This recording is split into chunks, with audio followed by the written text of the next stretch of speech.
Assalamualaikum warahmatullahi wabarakatuh. Perkenalkan nama saya Faiz Sama Rahab dari Teknologi Rekayasa Internet kelas 1C. Hari ini saya akan mempresentasikan struktur data tuple dalam bahasa pemrograman Python. Oke, yang pertama. Apa itu Python sendiri? Python memiliki berbagai struktur data. Dalam pemrograman Python, terdapat beberapa struktur data yang digunakan untuk menyimpan sekumpulan nilai, diantaranya adalah list, tuple, and dictionary. Masing-masing memiliki karakteristik dan fungsi yang berbeda. Salah satu yang akan kita bahas adalah tuple. Tuple termasuk struktur data penting karena efisien dalam penyimpanan dan pengolahan data. Tuple sendiri adalah struktur data yang digunakan untuk menyimpan beberapa nilai dalam satu variabel dan bersifat immutable. Artinya, data di dalamnya tidak dapat diubah setelah dibuat. Tuple ditulis menggunakan tanda kurung biasa atau tanda kurung bulat. Dan elemen di dalamnya dapat diakses menggunakan indeks seperti pada list contoh ini. Di contoh di sini, kita dapat melihat di sebuah data yang bernama buah. Data tersebut menyimpan struktur data tuples yang berisi tiga data string yaitu apel, pisang, dan mangga. Dan perintah output di sini mengatakan print buah indeks 1. Arti dari perintah tersebut adalah print untuk data yang bernomor indeks 1. Sementara di tuple sendiri, indeks data dimulai dari angka 0 yang dapat diartikan sebagai apel yaitu indeks nomor 0, pisang sebagai indeks nomor 1, dan mangga sebagai indeks nomor 2. Selanjutnya, fungsi dari tuple sendiri sering digunakan ketika program membutuhkan kumpulan data yang tetap dan aman dari modifikasi, seperti koordinat, data konfigurasi, atau nilai-nilai tetap lainnya. Tuple dapat menyimpan berbagai jenis tipe data sekaligus, seperti integer, float, string, dan boolean. Bahkan, tipe data kompleks seperti list, dictionary, maupun tuple lainnya, selain fleksibel dalam jenis datanya, tuple juga lebih efisien dalam menggunakan memori serta memiliki performa yang lebih cepat dibandingkan list. Sehingga, ideal digunakan pada situasi yang memerlukan stabilitas dan kecepatan pemrosesan data. Kelebihan atau kekurangan tuple sendiri, yang pertama, nilai tidak dapat diubah setelah dibuat, karena tuple sendiri bersifat immutable. Yang kedua, lebih aman untuk data yang tidak boleh dimodifikasi secara tidak sengaja. Yang ketiga, cocok untuk data konstan seperti koordinat dan konfigurasi tetap lainnya. Yang keempat, operasi seperti iterasi terdapat tuple lebih cepat dibandingkan list. Lebih cepat, lebih sedikit menggunakan memori, bisa digunakan sebagai key pada dictionary D sama dengan kurung kurawal buka kurung biasa 1 2 tutup kurung titik 2 value tutup kurung kurawal atau valid.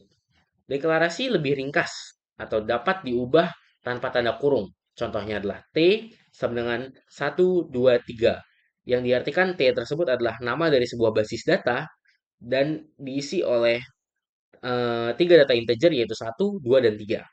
Untuk kekurangan tuple sendiri, yang pertama tidak bisa dimodifikasi atau menambah elemen, menghapus elemen, bahkan mengganti elemen yang sudah ada pada data tuple tersebut. Yang kedua, jika perlu perubahan, harus membuat tuple baru atau menimpa tuple lama dengan tuple yang baru. Yang ketiga adalah fungsionalitas lebih terbatas dibandingkan list. Tidak punya banyak metode, metode tuple sendiri hanya ada dua, yaitu count dan index.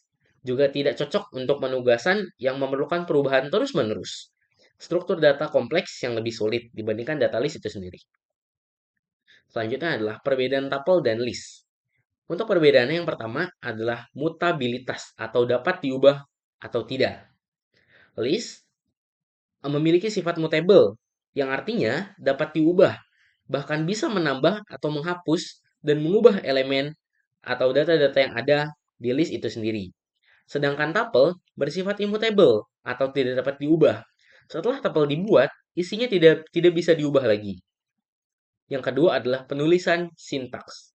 List menggunakan tanda buka kurung tutup kurung siku, sedangkan tuple menggunakan tanda buka kurung atau tutup kurung biasa atau buka buka kurung tutup kurung bulat. Seperti pada contoh mylist 123 dan mytuple 123. Yang ketiga adalah kinerja atau performance. Tuple lebih cepat dan lebih ringan daripada list karena bersifat tetap. Sedangkan tuple cocok cocok untuk data yang tidak berubah-ubah atau bersifat konstanta. Yang keempat adalah penggunaan. List cocok untuk data yang berubah-ubah, misalnya daftar belanja, hasil input. Sedangkan tuple cocok untuk data yang bersifat tetap, misalnya koordinat, nilai konfigurasi, nama alamat, eh, nama alamat, nomor KTP, dan nomor lain-lain. Yang kelima adalah metode atau methods. List memiliki banyak metode seperti append untuk menambahkan data di dalam sebuah basis data, remove untuk menghapus salah satu data, sort, dan sedangkan tuple hanya memiliki sedikit metode, contohnya count dan index. Cara mengetahui struktur data yang kita buat adalah dengan cara mencari tahu tipe apa data yang kita buat dengan cara print tipe and my tuple atau nama data yang kita buat, dan output akan mengeluarkan kelas atau kelas data adalah kelas data tuple, dan berbeda di setiap data. Contohnya jika kita mencari list atau dictionary, maka kelas yang akan ditunjukkan adalah kelas list or dictionary. Oke, selanjutnya adalah contoh tuple. Tools dari atau hal yang bisa kita lakukan di tuple sendiri yaitu ada dua, yaitu count dan index. Count itu adalah menghitung jumlah angka tertentu yang ada di sebuah data pada data tuple. Seperti pada contoh, pada data 2, isi data tersebut adalah 1, 2, 3, 2, 4, 2, 4, 2, dan 5. Seperti yang kita tahu, data tersebut adalah semua data yang termasuk dalam tipe data integer. Dan output ingin mencari tahu berapa sih banyak berapa sih banyak data 2 dalam basis data angka. Untuk mencari itu, itulah kita menggunakan yang namanya count. Di sini output mengatakan print angka titik count pada data 2. Maka sistem akan memproses output yaitu 3. Yang artinya angka 2 muncul selama 3 kali, atau data 2 muncul eh, atau data 2 muncul selama 3 kali dalam basis data angka. Selanjutnya adalah indeks atau mencari bilangan tertentu atau mencari posisi indeks dari suatu bilangan atau suatu basis data. Seperti dalam contoh ini ada basis data yang berisi 4 data strings. Yang pertama adalah apel, mangga, jeruk, dan apel. Di sini output memerintahkan untuk print data titik indeks dan menuju kepada indeks apel. Di mana ini artinya si pengguna mencari di mana sih letak indeks atau di mana sih nomor urut dari data apel di dalam basis data Python. Yang seperti kita lihat, karena basis data tuple menggunakan indeks perhitungan dimulai dari 0, maka output yang dihasilkan dari 0. Kecuali dalam print ini, si sistem, si output memerintahkan untuk mencari data jeruk, maka output yang dihasilkan adalah 3. Kenapa 3? Sorry, adalah 2. Kenapa 2? Karena apel adalah indeks urutan pertama, mangga adalah indeks urutan kedua, dan jeruk adalah indeks urutan ketiga.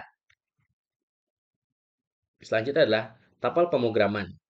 Di mana dalam pemrograman ini saya secara simpelnya saya ingin menunjukkan bahwa urutannya itu input data mahasiswa. Yang pertama adalah nama, NIM, nilai. Lalu saya akan menyimpan data tersebut ke dalam data tuple, lalu cetak hasil tuple ke layar.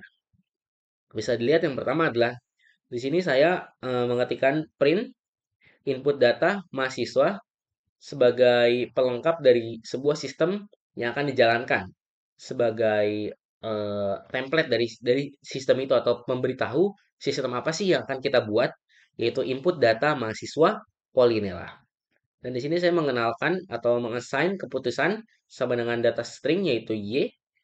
Lalu di sini saya menyiapkan looping yang akan saya jalankan yaitu dengan while keputusan sama dengan y titik 2. Di sini saya langsung mengeluarkan nama sama dengan input, masukkan nama mahasiswa, atau output yang saya keluarkan yaitu masukkan nama mahasiswa yang akan dimasukkan ke dalam data nama. Yang kedua NIM yang saya input dengan output, masukkan NIM mahasiswa Lalu di sini saya memberikan try dan accept. Di sini saya memberikan try agar nilai agar saat output mengeluarkan masukkan nilai mahasiswa dengan range 0 sampai 100, mahasiswa dapat memasukkan sebuah tipe data integer yang dimana jika mahasiswa tersebut tidak memasukkan data integer, maka akan keluar error nilai harus berupa angka yang dapat kita gunakan dengan menggunakan try dan accept. Selanjutnya saya memberikan eh, sebuah perintah yaitu if jika nilai harus di antara 0, nilai harus lebih besar dari 0 dan nilai harus lebih kecil dari 100 atau range nilai tersebut adalah 0 sampai 100. Continue.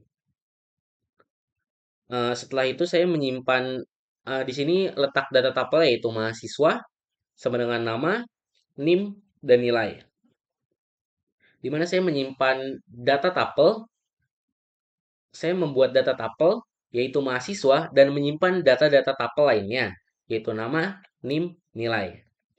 Selanjutnya di sini saya memberikan print rekap data mahasiswa, lalu saya memanggil eh, nama, saya mengeluarkan output yaitu nama dan saya memanggil fungsi dari saya memanggil data tabel yang telah saya buat yaitu mahasiswa dengan indeks nomor urut 0 yaitu nama, setelahnya saya membuat NIM dengan indeks mahasiswa 1, lalu saya membuat nilai dengan indeks mahasiswa 2. Lalu di sini saya memberikan sebuah if lagi yaitu jika mahasiswa 2 atau indeks untuk nilai sendiri nilainya harus lebih besar atau sama dengan dari 60, maka mahasiswa tersebut akan dinyatakan status lulus. Sedangkan jika mahasiswa tersebut mendapat nilai kurang dari 60, maka akan muncul status tidak lulus. Setelah itu, saya memberikan print untuk menjaraki dari status ke pertanyaan do you want to continue? Yes or no. Di mana di sini saya membuat pertanyaan apakah si user atau si pengguna ingin melakukan looping atau ingin menjalankan sistem kembali tanpa menjalankan ulang, yaitu dengan menambahkan assign keputusan sama dengan input. Di mana jika si pengguna menuliskan huruf Y atau yang diartikan yes, maka sistem akan looping secara otomatis tanpa harus menjalankan ulang. Dan jika user mengatakan no, maka sistem akan print terima kasih telah menganalisis data mahasiswa. Semoga sukses selalu. Oke, dapat dilihat di sebelah kanan adalah hasil outputnya di mana yang keluar adalah input data mahasiswa Polinela, masukkan nama mahasiswa yaitu dengan saya mulai dengan nama Bagas, masukkan nih mahasiswa, masukkan nilai mahasiswa yaitu 80, maka sistem akan memproses atau merekap data tersebut menjadi rekap data mahasiswa, nama Bagas, NIM 2578263, nilai 80 dengan status lulus. Lalu muncul, do you want to continue? Yes or no sesuai dengan kode yang telah saya buat. Dan jika saya menjawab yes, maka akan langsung melooping dan langsung sistem akan langsung mengeluarkan output mahasiswa, masukkan nama mahasiswa. Dan jika si pengguna menuliskan N atau no, maka seperti yang kita lihat, terima kasih telah menganalisis data mahasiswa, semoga sukses selalu. Oke, dari sini dapat saya simpulkan bahwa pemrograman tapel atau pengaplikasian tapel dalam sebuah pemrograman Python yang saya aplikasikan dalam bentuk input data mahasiswa yang langsung mengeluarkan rekap data mahasiswa itu sendiri secara rapih dan terstruktur. Selanjutnya, studi kasus apa sih untuk yang dapat kita pahami atau yang dapat kita implementasikan dalam penerapan tapel itu sendiri dalam kehidupan sehari-hari. Contohnya adalah koordinat lokasi. Misalnya adalah titik peta, latitude, dan longitude. Kenapa saya memilih koordinat lokasi? Karena koordinat lokasi memiliki data yang tetap yang menunjukkan posisi. Contohnya adalah di mana koordinat atau posisi terletaknya Jakarta. Jakarta terletak pada Pulau Jawa di negara Indonesia di sebelah bagian barat. Contoh tersebut adalah dikarenakan Jakarta merupakan lokasi yang tidak dapat diubah-ubah dan tidak dapat diubah atau diganti namanya. Contoh lain adalah data-data mahasiswa. Contoh data mahasiswa tersebut adalah nama, NIM, dan nilai. Identitas mahasiswa yang tidak berubah setelah dicatat. Apa yang dimaksud itu? Dikarenakan nama mahasiswa tidak dapat diubah kecuali dari kemauan mahasiswanya itu sendiri. NIM yang sudah ditentukan oleh masing-masing perguruan tinggi yang mahasiswa itu jalani, dan juga nilai adalah nilai yang diperoleh mahasiswa itu sendiri terhadap dosen-dosen yang ia jalani atau ia ikuti kelasnya. Yang terakhir adalah tanggal lahir, hari, bulan, tahun. Ini merupakan data diri dari semua orang. Contohnya adalah tanggal lahir, di mana tanggal lahir saya sendiri tidak akan berubah atau tidak akan saya rubah. Maka eh, dari tiga data ini, yaitu koordinat lokasi, data mahasiswa, dan tanggal lahir, dapat kita aplikasikan ke dalam pemrograman tapel itu sendiri. Oke, kesimpulan atau refleksi yang dapat saya ambil adalah tapel dalam Python adalah cara mudah untuk menyimpan data yang tetap, aman, dan cepat. Dari program tadi, kita lihat bagaimana tapel bisa menampung data mahasiswa berupa nama, NIM, dan nilai, lalu ditampilkan kembali dengan status kelulusan. Konsep ini juga relevan di dunia nyata, misalnya untuk mencatat identitas, tanggal lahir, atau titik lokasi di peta, seperti Jakarta, Lampung, bahkan Bali. Tanggal lahir atau titik lokasi di peta. Dengan begitu, kita paham bahwa tapel cocok dipakai untuk data yang sifatnya permanen dan saling berkaitan. Oke, terakhir saya mengutip dari kata-kata dari Tan Malaka, yaitu, bila kaum muda yang telah belajar di sekolah dan menganggap dirinya terlalu tinggi dan pintar untuk melebur dengan masyarakat yang bekerja dengan cangkul dan hanya memiliki cita-cita yang sederhana, maka lebih baik pendidikan itu tidak diberikan sama sekali. Sekian dari saya. Wassalamualaikum warahmatullahi wabarakatuh.